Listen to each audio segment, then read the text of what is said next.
ये थी हमारी स्थानीय खबरें। अंतर्राष्ट्रीय खबरों को जानने के लिए चलेंगे national studio.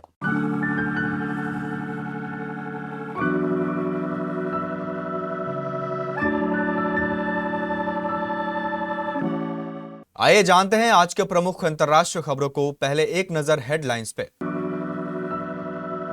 NEET paper leak मामले में कौन है पुणे की वह ब्यूटिशियन, 21 खातों में मिले लाखों रुपए। सप्ताह में 2 दिन वर्क फ्रॉम होम, सरकारी और प्राइवेट सेक्टर शामिल। 19 राज्य यूनियन टेरिटरी में एसआईआर का ऐलान, यहां 37 करोड़ वोटर्स। पीएम की अपील पर ज्वेलर्स बोले सोने को रिसाइकल करें, घर में पड़ा पुराना सोना एक्सचेंज कर नए गहने बनवाएं। पहले दोस्ती की बात फिर दी चेतावनी, ट्रंप संग मीटिंग में ताइवान पर जिनपिंग सख्त। ईरान के परमाणु हथियार बैन और हॉर्मुज स्ट्रेट खोलने को लेकर अमेरिका चीन एक हुए। इस देश में खत्म हो गया पेट्रोल डीजल, 22 घंटे से ब्लैकआउट। संकट अभी टला नहीं, सोना चांदी के बाद अब ये 5 बड़े फैसले ले सकती है सरकार। गोलमाल 5 की रिलीज से पहले अरशद वारसी ने रिवील किया सीक्रेट। यह एक दिन खत्म हो जाएगा, विराट कोहली 9वीं आईपीएल सेंचुरी के बाद हुए इमोशनल। देश की सबसे बड़ी मेडिकल प्रवेश परीक्षा नीट यूजी पेपर लीक मामले की जांच अब महाराष्ट्र के पुणे तक पहुंच चुकी है। इस मामले में सीबीआई ने पुणे की एक ब्यूटिशियन मनीषा बाघमारे को हिरासत में लिया है। उसके साथ धनंजय लोखंडे नाम के एक अन्य व्यक्ति से भी पूछताछ की जा रही है। जांच एजेंसियों का दावा है कि मनीषा बाघमारे के 21 बैंक खातों में करीब 10 लाख रुपए जमा किए गए थे और यह रकम नीट परीक्षा के दौरान ट्रांसफर हुई थी। अब सीबीआई इस पूरे पैसे के लेन देन यानी मनी ट्रेल की गहराई से जांच कर रही है। जानकारी के मुताबिक सीबीआई और पुणे पुलिस की क्राइम ब्रांच ने संयुक्त कार्रवाई करते हुए बुधवार तड़के पुणे के बिवियावाड़ इलाके से मनीषा बाघमारे को हिरासत में लिया। जांच एजेंसियों के अनुसार वह नीट यूजी पेपर लीक मामले में तीसरी संदिग्ध आरोपी मानी जा रही है। बताया जा रहा है कि मनीषा पेशे से ब्यूटिशियन है, लेकिन जांच में उसके बैंक खातों में बड़ी संख्या में लेन देन सामने आने के बाद एजेंसियों का शक गहरा हो गया। फिलहाल उससे लगातार पूछताछ की जा रही है। पेट्रोल और डीजल की बचत के लिए दिल्ली सरकार ने राज्य में सरकारी और निजी संस्थानों के लिए हफ्ते में 2 दिन वर्क फ्रॉम होम लागू करने जा रही है। दिल्ली की मुख्यमंत्री रेखा गुप्ता ने गुरुवार को एक प्रेस कॉन्फ्रेंस में कहा कि इसके लिए दिल्ली सरकार ने कुछ योजनाएं बनाई हैं। डीजल और पेट्रोल बचाने के लिए दिल्ली सरकार एक जन अभियान मेरा भारत मेरा योगदान चलाएगी। रेखा गुप्ता ने बताया इसके लिए दिल्ली सरकार में हर हफ्ते 2 दिन वर्क फ्रॉम होम रहेगा और इसी तरह प्राइवेट सेक्टर में भी हर एक कंपनी और संस्थान को कहा जाएगा कि 2 दिन के लिए वर्क फ्रॉम होम करें। यह सलाह होगी और श्रम विभाग इसकी निगरानी करेगा। रेखा गुप्ता का कहना है कि बड़ी कंपनी में इसे लागू करने के लिए वे खुद दिल्ली सरकार के अन्य मंत्रियों और अधिकारियों के साथ मिलकर इसका आग्रह करेंगे। इसके साथ ही मुख्यमंत्री रेखा गुप्ता ने विश्वविद्यालयों से भी कहा कि जिन मामलों में संभव हो काम के लिए ऑनलाइन मोड का सहारा लें। रेखा गुप्ता ने अदालतों से अधिकतम सुनवाई ऑनलाइन मोड से करने का आग्रह किया है। इसके अलावा दिल्ली सरकार ने अगले 1 साल के लिए अपने अधिकारियों और मंत्रियों की विदेश यात्रा पर रोक लगा दी है। चुनाव आयोग ने गुरुवार को हरियाणा, झारखंड, उत्तराखंड, दिल्ली समेत 16 राज्यों और 3 केंद्र शासित प्रदेशों में एसआईआर की घोषणा की है। यह एसआईआर का तीसरा फेज होगा। पूरी प्रक्रिया 30 मई से 23 दिसंबर तक चलेगी। इस दौरान 36.73 करोड़ वोटरों का वेरिफिकेशन होगा। जिन राज्यों में एसआईआर होगा उनमें पंजाब, उत्तराखंड और मणिपुर में अगले साल विधानसभा चुनाव है। अन्य 13 राज्यों में 2028 और 2029 में चुनाव होंगे। एसआईआर के पहले और दूसरे फेज में 10 राज्य और 3 केंद्र शासित प्रदेश कवर हो चुकी है।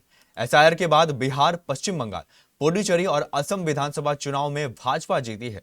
केरल में कांग्रेस गठबंधन और तमिलनाडु में टीवीके ने जीत हासिल की है। असम में एसआईआर हुआ, यहां भी भाजपा सरकार की वापसी हुई।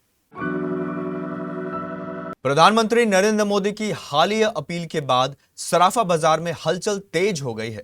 पीएम मोदी ने लोगों से 1 साल तक नया सोना खरीदने से बचने और देश के गोल्ड रिजर्व को मजबूत रखने की बात कही है। इसी मुद्दे पर मेरठ के भगत ज्वेलर्स के संचालक आधार मांगलिक का कहना है कि प्रधानमंत्री की अपील देश हित में है, लेकिन लोगों का नया सोना खरीदने के बजाय घर में पड़े पुराने सोने को रिसाइकिल करना चाहिए। आधार मांगलिक ने बताया कि भारतीय घरों में बड़ी मात्रा में ऐसा सोना रखा है जो इस्तेमाल में नहीं आता। अगर लोग इसी पुराने सोने को एक्सचेंज और रिसाइकल कर नए डिजाइन के आभूषण बनवाएं तो इससे गोल्ड इंपोर्ट कम होगा और देश का पैसा बाहर जाने से बचेगा। साथ ही ज्वेलरी कारोबारी और कारीगरों को भी लगातार रोजगार मिलता रहेगा। उन्होंने कहा कि सोना हमेशा से भारतीय संस्कृति और निवेश का अहम हिस्सा रहा है और सोने की कीमत समय के साथ लगातार बढ़ती रही है और आगे भी बढ़ती रहेंगी। आज जो सोना 1.5 लाख रुपए के आसपास है, आने वाले वर्षों में उसकी कीमत और अधिक हो सकती है। ऐसे में सोना सिर्फ आभूषण नहीं बल्कि भविष्य की सुरक्षा भी है। बीजिंग के great hall of the people में अमेरिका और चीन के बीच हुई अहम बैठक में दोस्ती और तनाव दोनों की झलक देखने को मिली।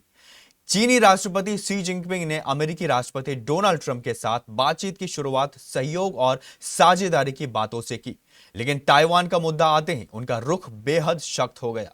चीनी सरकारी मीडिया के मुताबिक जिनपिंग ने ट्रंप से कहा कि ताइवान का मुद्दा चीन अमेरिका रिश्तों का सबसे अहम और संवेदनशील सवाल है। उन्होंने साफ चेतावनी देते हुए कहा, अगर इस मुद्दे को सही तरीके से संभाला गया तो दोनों देशों के रिश्ते स्थिर रहेंगे, लेकिन अगर इसे गलत तरीके से हैंडल किया गया तो दोनों देशों के बीच टकराव या संघर्ष भी हो सकता है। अमेरिकी राष्ट्रपति डोनाल्ड ट्रंप और चीनी राष्ट्रपति शी जिनपिंग के बीच हुई बैठक के दौरान ईरान को लेकर बड़ा फैसला किया गया है। व्हाइट हाउस ने दावा किया है कि दोनों नेता इस बात पर सहमत हैं कि ईरान के पास परमाणु हथियार नहीं हो सकते हैं। उन्होंने यह भी कहा कि इस बैठक के दौरान हॉर्मुज स्ट्रेट को भी खोलने पर सहमति बन सकती है। हालांकि चीन की ओर से अमेरिका के इन दावों पर अभी तक कोई प्रतिक्रिया नहीं आई है। इस बात की भी आशंका है कि क्या अमेरिका और चीन के बीच बनी सहमति को ईरान मानेगा या नहीं।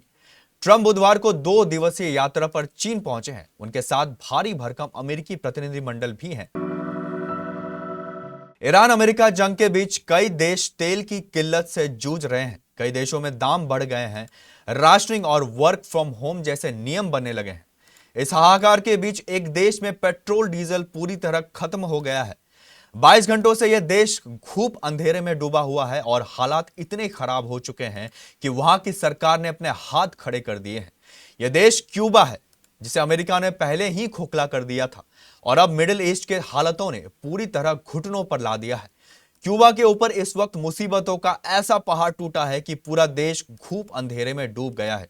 पिछले कुछ दशकों में क्यूबा ने कई मुश्किलें देखी है, लेकिन इस बार का ऊर्जा संकट सबसे भयावह बताया जा रहा है। देश में पेट्रोल और डीजल का स्टॉक पूरी तरह खत्म हो चुका है, जिससे रोजमर्रा की जिंदगी पूरी तरह ठप हो गई है। अस्पतालों से लेकर स्कूलों तक हर जगह हाहाकार मचा है और बुनियादी सुविधाएं पूरी तरह चरमरा गई है। सबसे डरावनी बात यह है कि इस संकट का फिलहाल कोई अंत नजर नहीं आ रहा है। केंद्र सरकार ने हाल ही में सोना चांदी पर इंपोर्ट ड्यूटी को 6 से बढ़ाकर 15% कर दिया है, ताकि सोने चांदी जैसी कीमती चीजों की खरीद पर बेवजह फॉरेक्स रिजर्व खर्च नहीं किया जाए। अब विदेशी ब्रोकरेज फर्म नोमुरा इंडिया ने कहा कि आने वाले हफ्तों और महीनों में और भी नीतिगत घोषणाएं होने की संभावना है। इन बदलावों में नॉन मॉनिटर पॉलिसीज एक्शन शामिल हो सकती है, जैसे कि इलेक्ट्रॉनिक्स, गैर जरूरी चीजें आयात करना और अन्य पर सख्त नियम लागू करना। इसके अलावा विदेशी मुद्रा जमा जुटाने के लिए बॉन्ड जारी किए जाने की भी संभावना है। साथ ही बॉन्ड में विदेशी निवेशकों के लिए टैक्स में राहत देने की भी बात चल रही है। चौथा, पेट्रोल डीजल के दामों में बढ़ोतरी की उम्मीद है और 5वां बदलाव, आयातकों के लिए करेंसीज हेजिंग में संभावित बदलाव करना शामिल है। साल 2006 में आज ही के दिन निर्देशक रोहित शेट्टी की cult comedy film franchise Golmaal की शुरुआत हुई थी। तब से लेकर अब तक इसके 4 भागों को रिलीज किया जा चुका है, जो कि कमर्शियल तौर पर बॉक्स ऑफिस पर काफी सक्सेसफुल भी रहे हैं। फिलहाल गोलमाल 5 की तैयारी चल रही है। इस बीच गोलमाल 5 एक्टर अरशद वारसी ने फ्रेंचाइज की अगली किस्त को लेकर बड़ा राज सोशल मीडिया पर खोल दिया है, जो कास्ट के किरदारों से जुड़ा हुआ है। आइए इसके बारे में डिटेल्स में जानते हैं। गोलमाल फ्रेंचाइज के 20 शानदार साल पूरे होने पर अरशद वारसी ने अपने ऑफिशियल एक्स हैंडल पर एक लेटेस्ट ट्वीट शेयर किया है। इस ट्वीट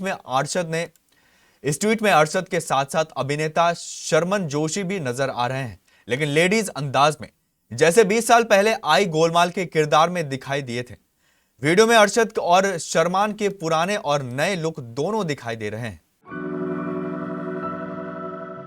आईपीएल 2026 का 57वां मैच रॉयल चैलेंजर्स बेंगलुरु और कोलकाता नाइट राइडर्स के बीच बीते 13 मई को खेला गया। इस मैच को आरसीबी ने 6 विकेट से अपने नाम कर लिए। बेंगलुरु अब पॉइंट्स टेबल में टॉप पर आ गई है। आरसीबी के इस जीत में रन मशीन विराट कोहली ने अहम भूमिका निभाई। एक बार उन्होंने फिर साबित कर दिया है कि उन्हें चेज मास्टर क्यों कहा जाता है। आरसीबी के पूर्व कप्तान विराट कोहली ने 175 के स्ट्राइक रेट के साथ बल्लेबाजी करते हुए 60 बॉल में नाबाद 105 रन बनाए। उन्होंने अपनी पारी में 11 चौके और 3 छक्के लगाए। बता दें कि कोहली का आईपीएल में यह 9वां शतक था। वहीं कोहली ने इस शानदार पारी के बाद इमोशनल बयान भी दिए। विराट कोहली ने रायपुर में मैच विनिंग पारी के बाद कहा, मुझे बैटिंग करना पसंद है। इस सब के बाद भी यही मेरी फीलिंग है। इस लेवल पर खेलना सम्मान की बात है। दुनिया के सबसे बेहतरीन खिलाड़ियों के साथ कंपीट करना बहुत बड़ी सम्मान की बात है। मैंने अपनी पूरी जिंदगी यही किया है।